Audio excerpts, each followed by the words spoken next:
নমস্কাৰ বন্ধুসকল, আজি বহু দিনৰ মূৰত ঘৰৰ পুখুৰীত মাছ মৰা হৈছে।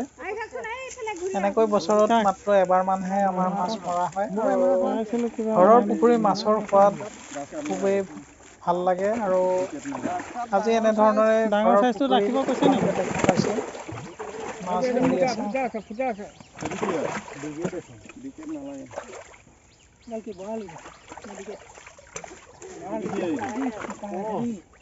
কচ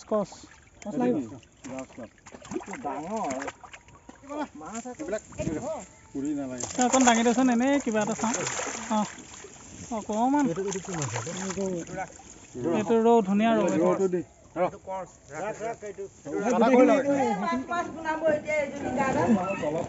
মাছ 3 পৰা 4 কেজিলৈকেও হৈছে, কিন্তু ভিডিঅ'ত আপোনালোকে মাছবোৰ অলপ দেখাত সৰু সৰু লাগে। এনেও কেমেৰাত ফটো মাৰিলে বা ভিডিঅ' কৰিলে মাছৰ চাইজটো সৰু দেখা যায়। তো এইবাৰ 3 কেজি 2.5 কেজি এনেধৰণৰ হৈছে আৰু অসমৰ পৰিৱেশ, বিশেষকৈ আমাৰ অঞ্চলবিলাকত মাছ পালনৰ উৎকৃষ্ট এটা পৰিৱেশ আছে। প্ৰচুৰ পৰিমাণে যদি আপুনি গোবৰৰ লগতে খলি হৈ এই ধৰণে দিয়ে, তেতিয়াহ'লে মাছবিলাকৰ চাইজটো ভাল হৈ থাকে।